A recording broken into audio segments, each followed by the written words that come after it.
welcome to another episode of the Loan Recruiter Podcast. I'm your host, Brett Clemenson. If you're a recruiter, out on your own, or just lacking general advice or mentorship, you've come to the right place. Our episodes are designed to give you the motivation, the strategies, and the support you need to become the very best loan recruiter. To join us, grab a cup of coffee, and let's take your desk to another level. Now, everyone who is listening to this is a recruiter. Chances are a good 50 to 70% of you have either got a mortgage or you're thinking of getting a mortgage. Now, bear with me. Why the hell am I talking about me, a recruiter, talking about mortgages? Well, I'm very passionate about property. I'm very passionate about this subject. And I don't even have to give a disclaimer that this is not financial advice. This is financial advice, but not in the sense that you think it's going to be. When you take out a mortgage to buy a home, great. Congratulations, you now have a house. You've also now got a 20 to 30 year time frame to pay it off. That's what the bank says. They go, cool, it's 25, 30 year payment terms. That's typically what we do. And I think a lot of people go into mortgages thinking, oh, I'll pay that off sooner. Guarantee you, unless you plan for it, you won't. Okay? It's a grind. It's a chipping of away. A theme that's running through a few of the people in my office at the moment is asking that question, like, what do you really want to achieve with your property portfolio? What are you trying to achieve with your house? And they all say, I'd love to pay down the mortgage. You go, well, you're at the current rate doing it in 25 years' time. Do you really want to be here doing this job in 25 years' time, chipping away at that mortgage? Or should we actually just set ourselves a challenge? Why not pay it off in 5? And this is the crux of the episode. Why do we let the banks dictate 25, 30 years to pay down this house? When we are in a business, recruitment is a license to print money. If you get it right, you can really print money. Why can't we pay these things off in 5 years' time? And I want to challenge you to this thinking. And it might not be a house or a mortgage. It might be paying off a car or a loan, or it might be saving up for something. If you've set yourself a goal to save up for a big trip over the next 12 months, why don't you do it in 3 months? The purpose for this episode is to shorten the timeframes you set yourselves and the targets you set yourself to achieve the goals that you want to achieve. Because I think the biggest fallacy that we create for ourselves in life is that we let time just disappear. That is our finite resource. Time. Once it's gone, it's gone. I know you've heard that before. So for me, it's about going, okay, I've got a house, I've got a mortgage. At the moment, on its current trajectory, it's 25 years until I pay that thing off. Fuck you, bank. No, I'm not doing that. Let's do it in 5. Now, what is doing it in 5 going to actually do? Next time you sit down, it's actually quite timely. It's halfway through the year. We're going to start doing our month plans. I'm going to do a full episode on the next 6 months and how we want to, plan that out. So that'll be coming in the next few episodes. When you have a very clear objective at the top of your planning sheet, it kind of all the activities that you create feed into that.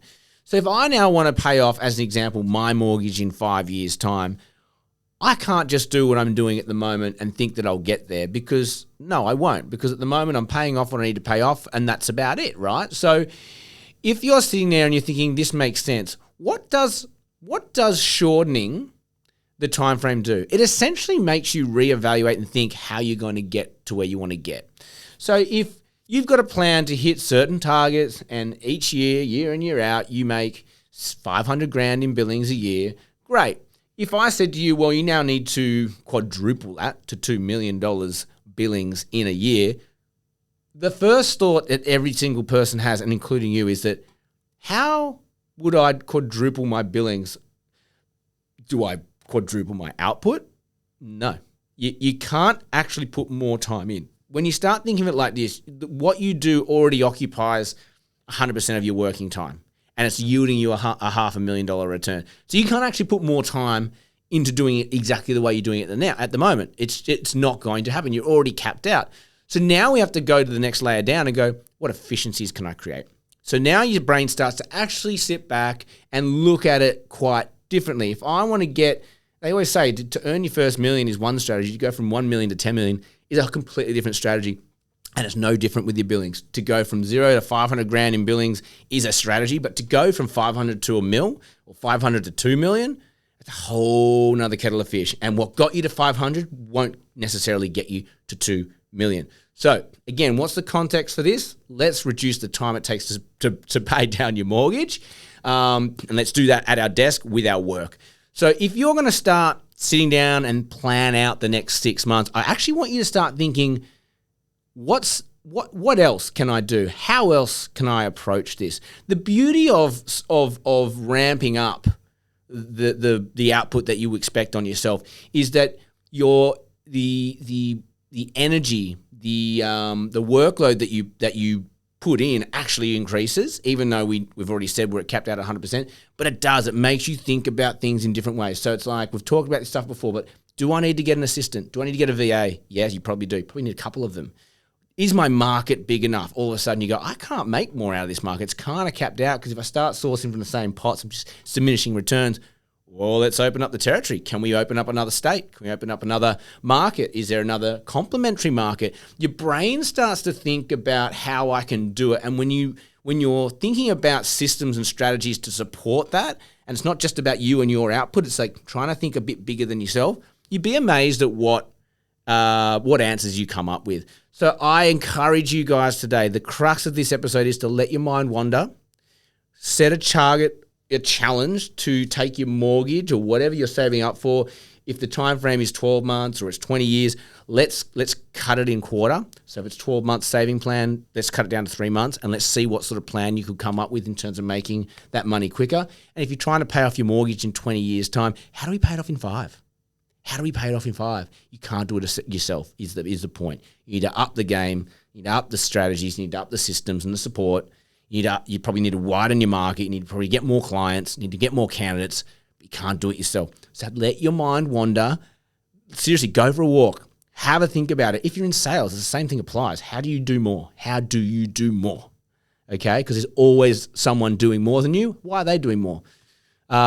I hope this sparks a thought for someone. It's a really fun concept to do, and you'll be amazed at what comes out of it. You might not employ all of the techniques. You might not institutionalize all of the things you come up with, but you might get one that actually pushes you up to the next level. And that's the whole point here. How do we nudge ahead? How do we nudge ahead? How do we nudge ahead?